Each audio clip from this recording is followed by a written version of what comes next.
Hey there, this is Dan, and you're watching the Salty Sea. And today I'm here with a lore video. So I've gone and um, read all of the faction blurbs for all of the Grand Alliance books in Warcry, and this is going to be part two. You can see part one linked here, um, and then one thing that I really love about them, one, because, the lore of this game is really cool, the narrative is really cool, it's a really fun sort of window into a tiny piece of the AOS universe.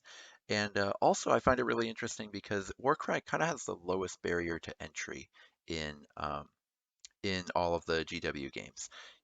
Even versus say Kill Team in 40K or Underworlds even for AOS, where um, you kind of have to buy a bunch of the different factions to play because the cards are in each pack. Um, so because of that, I think that the place where they introduce you to each faction, in this game is really interesting as far as, talking about how they introduce new players to each of these teams. Um, so I'm going to go through every single one of them, give them all grades because, who doesn't love ranking things for no reason? Um, Finally, just a quick note. Yes, I hate your favorite faction. In the first video, I, tried to stress the fact that, we're rating the blurbs here, the way they presented each group. Um, that if you love them, who cares what someone on the internet says? So let's jump into the Gloomspite Gits. They're one of my favorite ones. I've painted up a Warcry warband for them myself. Um, a fun quote here: "To most mortals, the mean-spirited greenskins, known as grots, are little more than old washerwomen's tales." Uh, I think for some people that probably really plays, making them this like mythical creatures from the wilderness. But for me, it's like, oh, okay, we don't have to care about them then. If they were real players, they'd be more famous. This is AOS where like everything exists. So why would you ever just not believe in something? You know, there are cities that are on the backs of monsters in this game. Um, Otherwise, I think that the Gloomspite blurb is pretty much perfect. It's got um, incredible imagery. I think a lot of the Gloomspite stuff with the kind of caves and mushrooms and squigs and um, they really get across like the the creepy damp feeling of just what it's like to be a Gloomspite Git. Um, I think, you know, a lot of GW's writing is at its best when it's like this, when it's just like super image heavy and just turned up to 11. And then I also love how this video, because we're covering destruction and chaos, we're going to be doing a lot of the villains in the game, and so this problem I'm going to skip over it when it's a problem for the most part. But one thing I really like about the Gits is they actually want something concrete, unlike a lot of villains who are just we're just told they're bad. Um, so I love how they do it in the blurb. Nevertheless, the Gloomspite Gits revere it as their god, it being the bad moon, for they believe it shall one day aid in bringing about the Everdank, a sacred time when all of creation will mirror the damp and mold-encrusted caverns in which they dwell. Bring me the Everdank. I want to find out what it's like. It's a great name.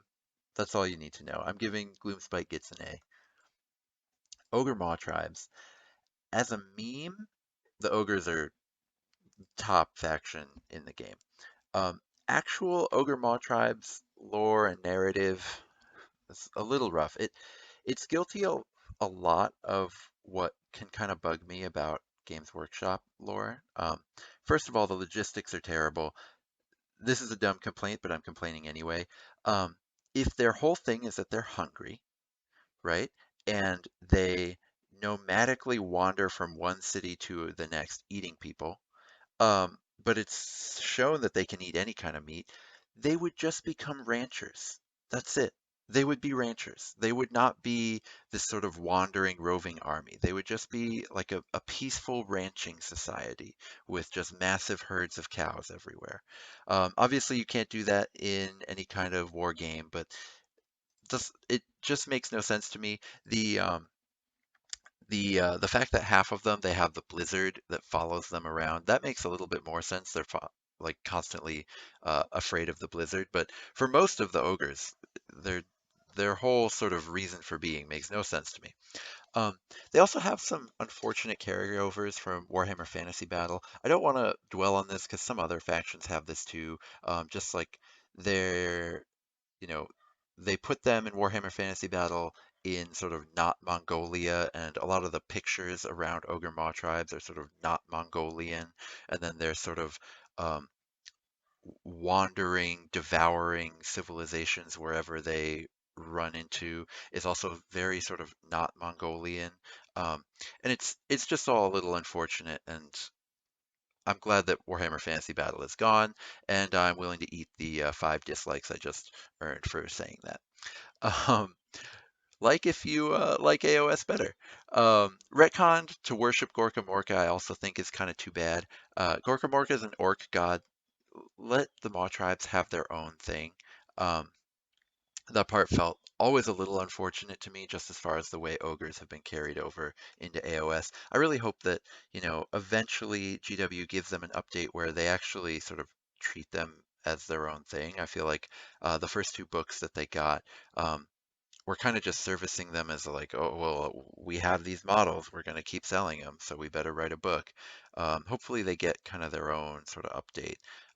It's kind of crazy how much more love some of the factions that have gotten massive releases since AOS get in terms of their lore. Um, I do love the sort of rivalry, though, that's sort of shown in this quote from the books. The monsters that congregate in the Fangs mountain range and around the vast Crimson Lake known as Blood Lake Basin are favored prey of the hungering wandergluts that stomp their way across the land. Those ogres who travel to these hunting grounds regularly find themselves drawn into battle against roving packs of the untamed beasts and mobs of savage bone splitters for the glory of chasing down the most hideous creatures. That sets up a campaign right there if you're a narrative player. So I think that them putting that in there is really cool. Otherwise, I don't love most of the Maw Tribes blurb. Sorry. Giving them a C. Auric Warclans, though. Love them. Ironjaws are probably my personal top 5 of factions in the game. Unfortunately, this blurb really screws you. In fact, if there's any flavor of orc that you love, Bone Splitters, Iron Jaws, the new Cruel Boys, I know they came out since the GA books came out, so they wouldn't be here anyway. But they all kind of get screwed. The blurb is just kind of general facts about orcs in general. Um, it's all souped together in the GA books, which is really too bad. It sort of focuses on combined orcs for ages and then gives you just like a tiny little description of each subfaction, which again, too bad. Um, you do get a nice little sort of quote about what orcs get up to when they're in the 8 points. Many Ironjaw's warbands, sometimes known as crusher mobs for their vandalizing tendencies, have been targeting monoliths raised by the warlords of the Bloodwind spoil, knocking over and defacing these structures with brutish glee in order to attract the attention of the toughest enemies. That's, so, if the basis of Games Workshop orcs is that they're soccer hooligans, that's perfect soccer hooligan behavior. Uh, Nevertheless, giving them a C because just such a huge missed opportunity here. Now, Beast of Chaos. I find the Beast of Chaos kind of repetitive in the explanation, um, which is too bad because I love the art associated with them. The sculpts are really old, um, but I just think if they created kind of a new aesthetic for Beasts of Chaos, I think it could be really incredible because I love the idea of like an animal minotaur army. Um, Unfortunately, here, at least in the blurb as presented here, it's just they want to destroy everything. That's it. That we want to destroy it. That tree, destroy it. Those bugs over there, destroy them. Every trace of civilization, destroy it. I just don't get where the there is there. If Nagash wins, it's boring. Everybody stands around doing nothing. If the rest of Chaos wins, we all get sort of Mad Max Beyond Thunderdome. Sounds fun. If Sigmar wins, we just get normal towns. That's fine too. If Beasts of Chaos win, we get literally nothing. Nothing at all. Maybe that's supposed to be like metal or sort of hardcore, man. Um, but I just don't, it doesn't compel me at all. So your mileage may vary there. Uh, the beastmen are ruin in its truest form, furious and primal.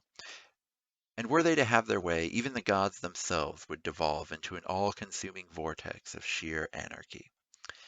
Uh, they could have just replaced the whole blurb with this because the entire blurb, as presented in the Warcry books, is just this paragraph, just repeated, written slightly differently, maybe 40 times until they filled the 2 pages. It's wild. Um, all right, Blades of Corn, though. Uh, every Chaos God, the major ones, scores at least a B for me. um, because the Chaos Gods are kind of what makes Warhammer unique. Way back in the 80s when they sort of said, instead of good and evil, we're going to do order and chaos, and we're going to create this pantheon of Chaos Gods that aren't purely evil. They're just sort of twisted, um, twisted versions of concepts that we're just going to kind of make up metaphysically on the spot.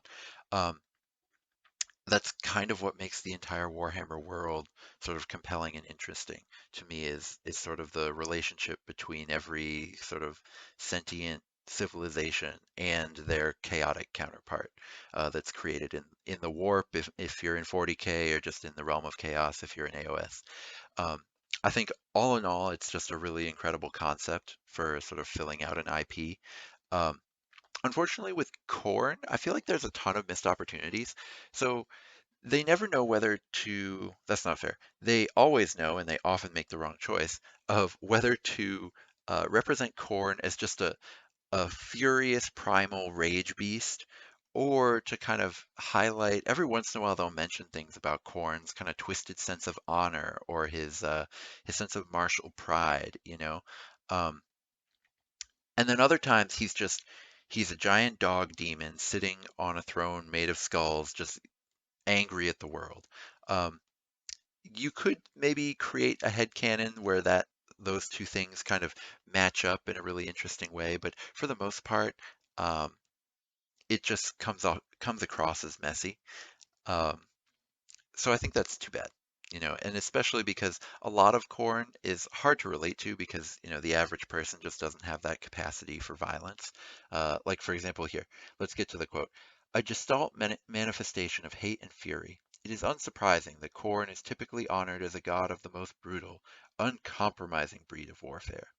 From atop a mountainous throne of skulls, the blood god watches countless armies battle across all of creation, bellowing in wrathful appreciation of each life taken and river of gore spilt.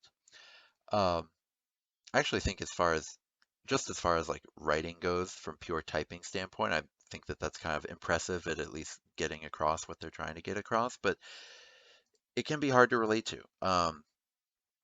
And when they talk about sort of the way Korn thinks that magic is unfair and cowardly, or whether sort of some of Korn's issues with Slanesh and how like Korn's sense of honor comes up there. Um, I think that part can be really compelling, but it's often missed. So I'm giving Korn a B for how it's done, both in this blurb and in general.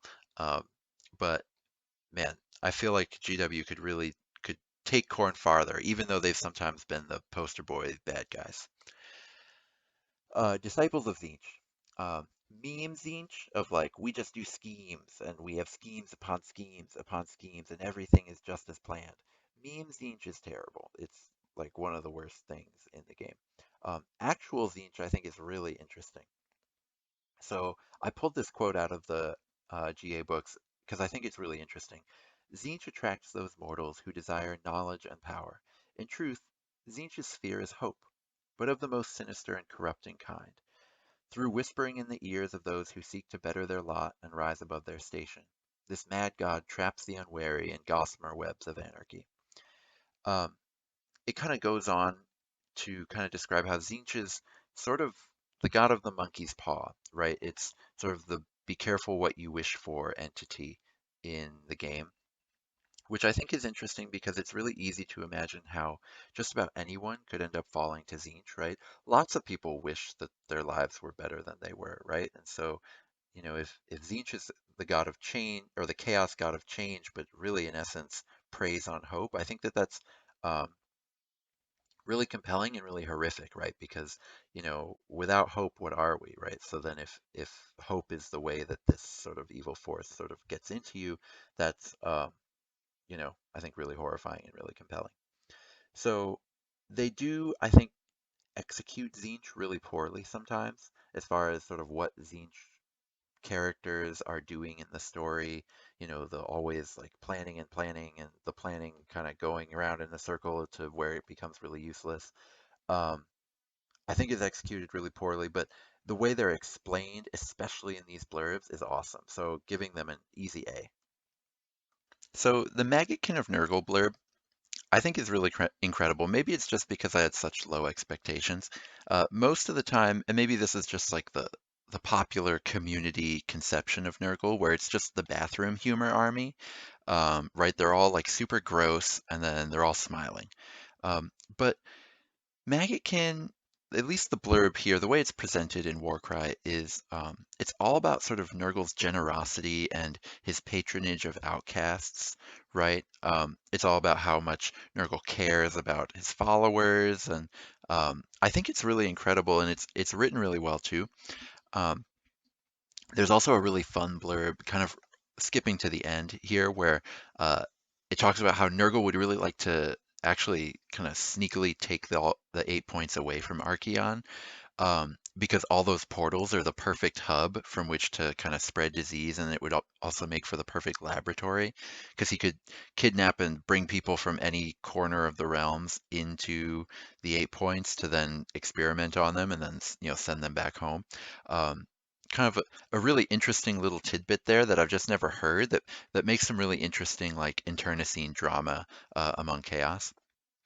But to go back to kind of Nurgle's let's say, domain, right? Nurgle's creed is one of bleak acceptance and comfortable numbness, of wallowing in misery rather than striving to better one's circumstances. In the mortal realms, where the spirits of so many cultures were brutally crushed during the horrific trials of the Age of Chaos, the worship of Nurgle finds fertile ground indeed. Um, I think that's, well, I mean, one, it's kind of sad, but I think in a really compelling way. Um, I think I expected Nurgle to be sort of, for them to say the stuff that you usually hear about. Nurgle is all about kind of the cycle of life, sort of turned up to 11, and sort of his little flies and maggots and things like that. So to actually get most of this blurb just about Nurgle's mindset, I think was really incredible, and I think that they should, try to always do that whenever they talk about the Chaos Gods. Um, so now we go into Slaanesh. In general, Slaanesh's metaphysics, I think, are amazing. Sort of the concept of what excess means to Slaanesh, I think is really interesting. How, too much work being obsession and too much play being hedonism, and Slaanesh sort of equally caring about both of those.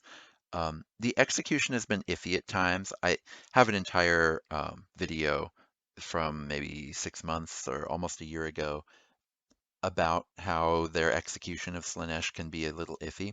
But I think the core of what's going on there is really fascinating.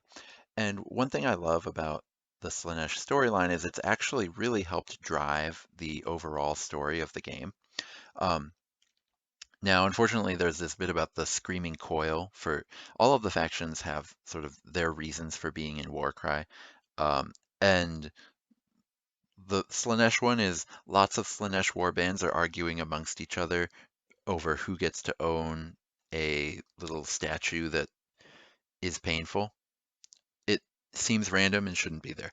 But otherwise, I think it's really amazing. They absolutely get points for, being important to the story. And then uh, check out this little sort of blurb that they've written here. Rejoice in the ruptures and roguish revels resulting from ravishing raptures. Listen to the lurid lays and let lingering lusts lure you to lapses of loyalty. Slay in search of sensation. Sin while seeking sordid satisfaction. Scream. Scream for Slaanesh. Um, Slaanesh worshippers just have more fun. That's all it is. All right, into Skaven. everything about Skaven, I think this in general too, not just in the Warcry blur, but everything about Skaven is either a 0 or a 10. Um, the zeros, again, just like with Gloomspite Gits, uh, so much Skaven lore is about how most mortals have never heard of them, don't believe they exist. Just that makes no sense. All right, just get it out of here. It maybe made sense when you had that a big part of Skaven in Warhammer Fantasy Battle because, the Empire is like a regular place and it's supposed to be like not Germany, and then Bretonia is supposed to be not France, and um, maybe it made sense there. But in AOS, where again, there are cities that are on the backs of monsters.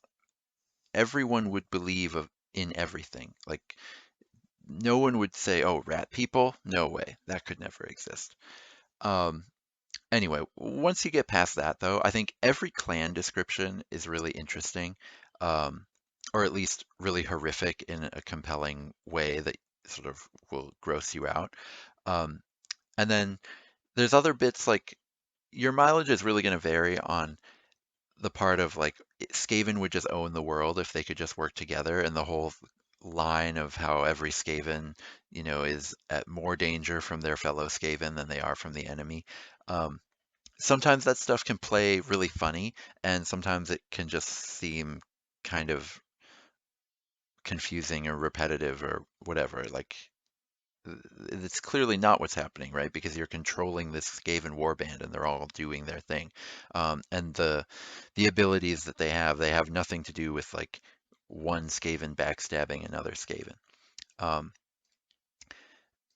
There is a cool thing for like why the clans Molder in particular are here though. The clans Molder in particular have an interest in the 8 points. Since the discovery of Varanite, the mutative molten realm stone native to Archaon's domain, many Master Molders have coveted the substance as an alternative to Warpstone in fueling their biological experiments. This is why rat ogres are so overpowered in the game. It's because all the Varanite is just making them better. That's how I'm going to decide. Anyway, Skaven get a B. Slaves to Darkness. Uh, I think that this is a really cool faction. One, it being basically one of the founding sort of pillars of Games Workshop in general. So I picked this super old Chaos Warrior art to show you. Um, but lore-wise, they are probably the most customizable faction in the game, even more, I think, than Cities of Sigmar. Unfortunately, the models don't reflect this at all. We get those old Marauder sculpts. Chaos Warriors are just like really uniform when, yes, they're all supposed to be intimidating, armored, sort of unknowable monstrosities.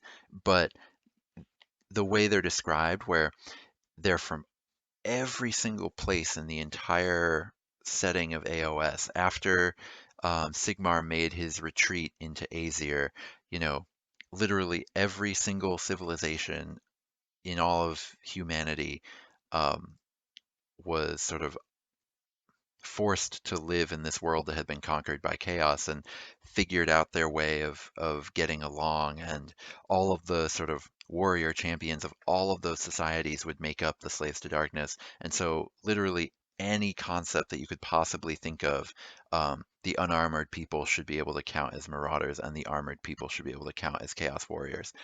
I think that that concept is fascinating. I wish that they would delve into that more in terms of the actual model ranges, and you could argue that Warcry is that, right? Because we're going to get later into the Warcry-specific factions, which are all playable as Slaves to Darkness in regular AOS. So maybe that is what's going on. It's just not happening in the sort of base game of Warcry just for Slaves to Darkness themselves. I also wanted to bring up, so the archetypal image of the Slaves to Darkness among the civilized Sigmarite nations is that of a barbarous tribes of battle-hungry killers. This is an understandable conceit, for the majority of these tribes have been fighting all their lives to survive in the twisted dominion of chaos. I just wanted to highlight that because it's important to remember the point of view that all of the intro materials are all given to you in. Um, Now, 40K does this even more heavily and in a way that I really don't like, where everything is purely from the Imperium's point of view, and you don't really find out anything about anyone else, except in the way that the Imperium views them. And that's how you end up getting people who, are yelling Xenos scum at events in what they think is a funny way that just doesn't make sense at all. Um, so when you look at chaos from, again, the point of view we're given in AOS, where everything is from Sigmar and the Stormcast's point of view, and they're these evil crazies, and then you actually do get to peer behind the curtain a little bit. Sometimes you get it with a battle tome, sometimes you get it with like some stories. Um, just remember, like, these chaos civilizations that are these civilizations that have been forced to sort of figure out how they're going to live under the thumb of the chaos gods, it still works. It still happens. People live entire lives and have children who also live entire lives. Like, these chaos tribes are their own civilizations. Um, and I think little bits like this go a really long way into balancing out, and I think giving more layers to the setting as a whole. So definitely giving Slaves to Darkness an A, at least as far as how they're portrayed here, even with my complaints about the model range not doing it justice. Now we're going to get into the Warcry-specific warbands. So these kind of going to grade on a little bit of a curve since they only get half the length blurb, but it's still, if anything, it's a bit of a blessing because they just go straight into what makes them special. Iron Golems, simple, grokkable, they're fine, they're okay. They're just really into forges. They're really into making weapons and making armor, and that's kind of it. Um, I think a lot of people have done some really cool stuff paint job wise with the iron golems. A lot of people have found them really fascinating. There's some really incredible work out there. Um, Lore wise, I do kind of have this trouble with them. Their shtick that they're really into is hard to sort of also get into. And they have this, at least in this blurb, they devote like a ton of space to just how obsessed with slavery the iron golems are. And not like freeing, but like they're just really into buying slaves. They're like, we can't do our forging without, slaves to mine and work the bellows. And it's like if they're really as at amazing at like working with metal as they say they are, they would have found some kind of mechanized way to do a lot of this stuff. But anyway, it's weird. It'd be hard for me to be like, iron golems, they're my jam, and then also read this and still feel that way. Um, yeah, that's me complaining. Warhammer is grim and dark, and that's the point of it. But I think there's right. I alluded this a little bit with the Gloomspite Gits, but there's sort of there's a difference between villains being sort of compellingly evil, right? There are a lot of villains where you can end up just rooting for the villain as you watch the show or read the book. Um, And then there's villains where, like, you wouldn't be able to see yourself as them, or they just make them super bad just to be bad. And those generally are just less compelling, right? Um, and I just think, in general, the best villains are the ones where you could see yourself as them in another world. Um, Here's a bit that did kind of capture my imagination, though. Uh, So they describe sort of the catacombs below the main forge place of iron golems, and then they go, here is the prison of Axranathros, a monstrous sun dragon enslaved by the Iron Legion. The magma channels spewed by this beast are used to forge prized tools of war. I would love to see that in model form, sort of a chained up dragon that's got maybe lots of sort of armory bits and bobs on it that have been made from the magma that are coming out of it. There's also a cool bit about the leader of the Iron Golems, Mithrax's. I think I've heard a lot of people talk about this online, and I kind of agree that it would be cool to see sort of an expansion to some of these warbands. And Mithraxis would be a really cool addition as sort of the main leader of the Iron Golem, sort of more important than the average Dominar. I think that could be a really cool addition to your warband if you were playing them. Overall, I'm giving them a C because it's not horrible. It's just tough to get into them. The Untamed Beasts have issues, but for a totally different reason. I think that the concept of the Untamed Beasts is amazing. Um, it's just explained so poorly here and so much better elsewhere. If you read the novel Catacombs, um, one of the main characters is a sort of leader of a warband of untamed beasts who has kind of lost the faith of his people. And it makes the whole sort of group dynamics of that band and the beliefs of the untamed beasts, as a society, it really gets into all of them and really makes them really, really tick, really work. Um, Unfortunately, in this book, a full half of the blurb is about how they hate metal, but they're okay with Archaon using it. And it's just like, who cares? Like, why are we still reading about why it's okay for Archaon to have a sword? Like, nobody's gonna look at the Untamed Beasts and be like, they don't make sense because other people have swords. Like, anyway, that part's a tough look. Um, there is this fun little sort of image that they put in your head towards the end, though. Again, when they talk about what these bands do once they're in the 8 points. The untamed beasts and the bray herds of the Gorkin share much in common. Indeed, the tribes of the jagged savanna are some of the only outsiders permitted to join the orgiastic blood revels that rage around twisted herdstones.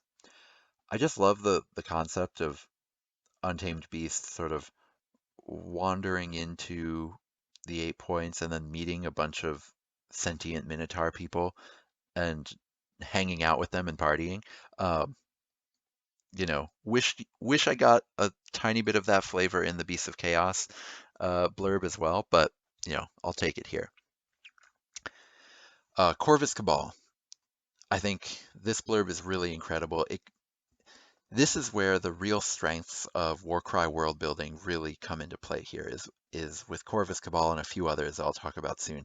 It goes into great detail about their belief system, where these are people who worship an entity known as the Great Gatherer, who is sort of a patron of scavengers and pickpockets and anyone sort of forced into the margins of society who needs to you know go gathering basically to scrap for their next meal. um, and it's really fun to theorize sort of which chaos entity is the actual patron that's posing as the great gatherer. um, and it also feels really compelling as to sort of how you could imagine people sort of finding this role for themselves in society. Um, and I think it fits well with their stuff too, right? So here, just worship of the Great Gatherer has spread beyond carrion reach. In shadowed alleyways, cut purses and thieves worship at secret shrines surrounded by animal bones and pilfered baubles. Um, I just talked about the Maggotkin of Nurgle. So does this sound a little like anyone we've talked about who loves outcasts? Scavenging feels a little bit like sort of the process of decay, and sort of the circle of life as Nurgle sees it, of sort of one, you know, living being's trash turning into another living being's treasure. In my head canon, the all of the sort of feathery iconography, the sort of Tzeentchian iconography of Corvus Cabal is Nurgle posing as the Great Gatherer and stealing sort of Tzeentch looks just to troll Tzeentch. Either way, I think the strength of these guys and of some of the other warbands are the way they kind of invite you to theorize about what's really going on under the surface. Um, Ditto for Cypher Lords, I think. So the Revel in Madness stuff of, it's a little Tzeentchian. It could have been really corny, but instead they made it really feel like a real cult. Um, and then they kind of have this mystery to them as they sort of take over this city.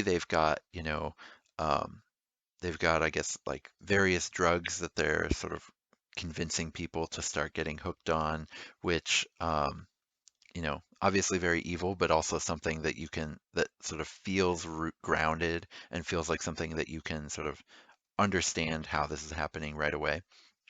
And then there's other fun stuff like even those who suspect the truth of the Cypher Lords tell conflicting stories. Some claim that cabals of spheranxes who escaped the Teclian purge make their lairs within the city. Others that mutilith beasts are chained in caverns beneath the library, or library domes, and worshipped by the Cipher Lords as manifestations of madness.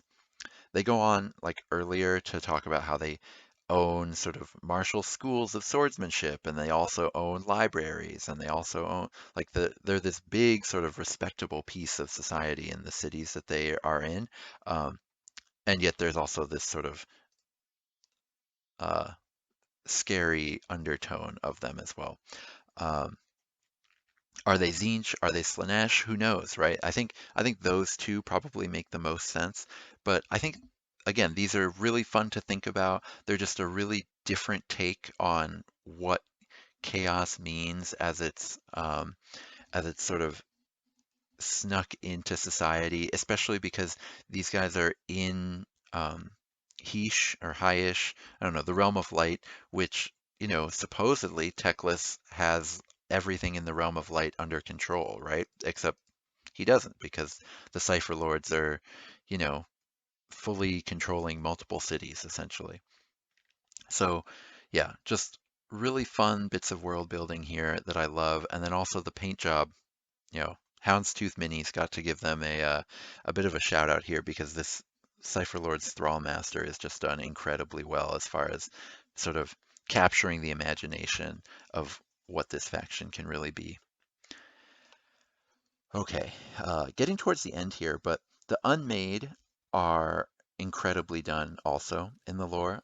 They're just so creepy with the way, first of all, just the models are really creepy. But then the way they sort of describe the horror of sort of their obsession with pain, but also just like like everything in the realm of death, the way their, skin is being flayed off of them and all of that. But they actually have this really tragic backstory. One of my favorite sort of bits of 40K lore, I've complained about it enough in this video, so I should probably throw 40K a bone, um, is the whole thing about how Magnus did nothing wrong. He's the demon primarch for Tzeentch, where like none of the things that made him turn to the quote unquote evil side, none of them were his fault. Um, and that's kind of thing is also happening with the Unmade. They talk about how they were just um, living in this sort of realm or these cities in the realm of death, and they were under siege by a bunch of flesh eater courts. And so their king, right? The king fought many battles and earned several crushing victories over the cannibal hordes. But their numbers were great and his armies diminished with every campaign. Desperate, King Vornest prayed for salvation and was answered.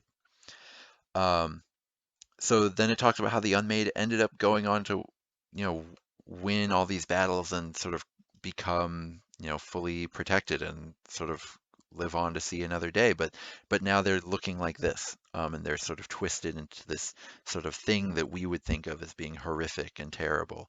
Um, and it's again just like a really interesting place to check where your points of view are in the story, right? Because if I was losing a war against flesh eater courts are really scary. I would pray for everyone who was willing to help me out. And so if chaos helped me out, I would take it. And, you know, they are still a functioning society. They are just something that we would consider horrific.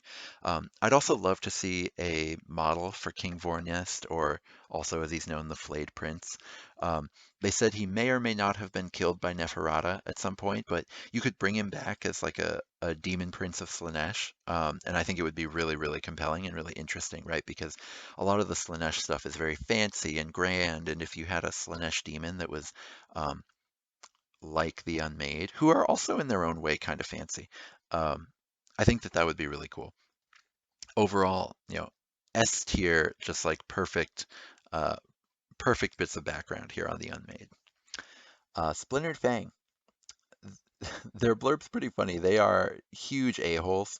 It gives you a really nice story about this battle between a sort of Nagendra, I think it's called, the god beast that created all the serpents and all the snakes and all the mortal realms, and a some sort of dragon.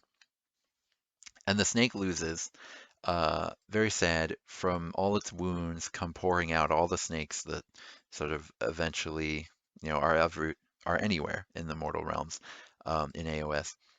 And then the snake goes to sleep, and a tribe, you know, grows up, an entire civilization grows up worshiping this sleeping god beast snake as part of like a multi-deity pantheon. Um, and then the Splintered Fang just like overthrow and put everyone to the sword, and it's really sad. So they're just like this faction that, in praying to the snake beast, would start thinking that they were hearing it, answering their prayers and talking to them. But it's actually just a cabal of deceitful demons calling themselves the Coiled Ones.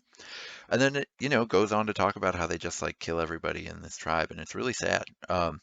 So it could have been a really interesting origin story. The only issue is that it kind of made me more interested in the um, tribe that preceded the Splintered Fang than it made me interested in the Splintered Fang themselves. Um, so I got to dock them points for that. Otherwise, it's perfectly fine, and I'm into them just putting cool stories in the book.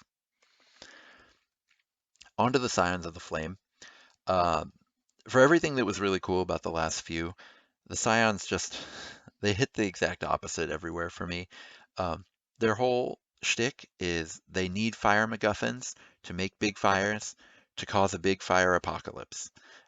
Even in the novel, they're just kind of pure evil. They don't have any really redeeming characteristics. There's no humanity to them, which is kind of too bad. Again, if they're just bad because we're told they're bad, it's like there's nothing to latch on to there. There's nothing to like if these are people that I'm gonna paint, and I've seen some people do incredible Scions of the Flame paint jobs, but if these are people I'm gonna paint, you know, not everyone has this, but for I think a lot of players, you get this kind of emotional investment in the idea of the lore as you start painting these models because, painting takes a long time and you're just there studying this sculpture in front of you. So for them to kind of have so little there, I think is really a shame. Um, Here's just kind of a snippet into the whole blurb is like this. The ash demons who claim to be manifestations of the ever-raging flame maintain that the realms must be drowned, one and all, in flaming doom.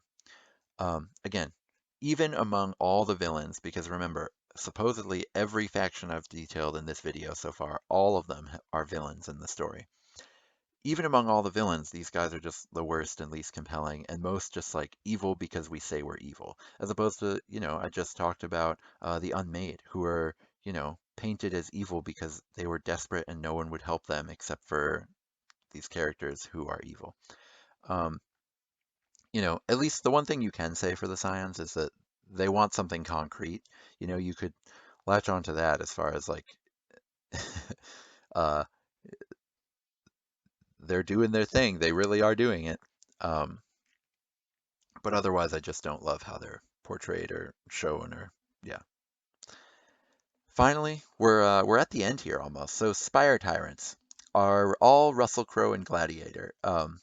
Actually, no, because Russell Crowe is sort of being forced to be a gladiator and hoping to get out and hoping to save Rome in that movie. But either way, they're just kind of brutal, showy gladiators. That wouldn't be very interesting to me for the most part, except that um, they actually kind of in the blurb they address kind of what that means in this sort of for the warband and in this setting. For example, they have not dumb, cool looking, but like not very practical weapons. And then like the warband does in the sculpts, and they even actually talk about it in the blurb. They're just like, yeah, each gladiator favors their own idiosyncratic war gear and fighting style to triumph over their enemies and shame their rivals alike. But like they talk about it in other places too, about how it's just more important where they're from as gladiators to win fights in a cool looking way because you get paid better, basically, than it is to just like have the most practical way of fighting. Um, they're also like obsessed with finding worthy foes because again, like they're all, this is their job. They are from the fighting pits. Um, and then also the way they're just like constantly looking for promotions because, you know, as you fight, you either move up or down in the rankings, and then maybe you get out of the pits by joining a war band that's somewhere. Um, just really well detailed, put together of a concept that it maybe isn't that interesting, has a pretty low ceiling, but they maximize it. They get all the way up to that ceiling, you know. Also, I think it's funny the section of how they care more about how they look while they're fighting than how good they are at it, essentially. Just kind of explains why they're so bad in the game. Uh, you know, I tried with Iron Golems to keep them being not very good in game out of this, but it's just funny that the Spire Tyrants are the same way. Okay, so here we are. We made it to the end. Every single faction in Warcry. Um, I think that Idoneth Deepkin, Corvus Cabal, and the Unmade are just incredible in terms of how compelling they are as factions as you read them. All the A ones too. Honestly, I think in general they do a really good job with these. The only ones I sort of actively dislike as I read them are probably the D's and the F. Most of them, for the most part, I think if you saw a bunch of or ogres and you read the Ogre Maw Tribe's blurb, even though it's kind of a weak piece of writing, I don't think it would sort of convince you not to get them. And I think everything in B or A, I think could actively convince a player to go grab that faction. In fact, even though I only ranked it A, I think Cypher Lords, I think that one almost made me want to pick up some Cypher Lords. Same with Maggotkin of Nurgle. It's just that I dislike Nurgle sculpts so much I would have a tough time actually playing that faction. But um, overall, just really impressed with how they've done this. Uh, there's sort of a lot of depth in the lore of this game in ways that is both good and bad. And so it was really fun to just kind of go through all of these. Let me know in the comments sort of what sort of you know takes that I spat out there that you agree with and disagree with. I'm a little afraid of what I'm going to get since I criticized the beloved 40K, I think, a few more times than is safe in this video. We'll see how that goes. But um, you know, I had a ton of fun doing this, and let me know what you think. I'll be back with some more strategic or tactical Warcry guides in the future as well. Maybe some building on a budget stuff too, since we have this new information from Bladeborn. So until then, may all your rolls be crits.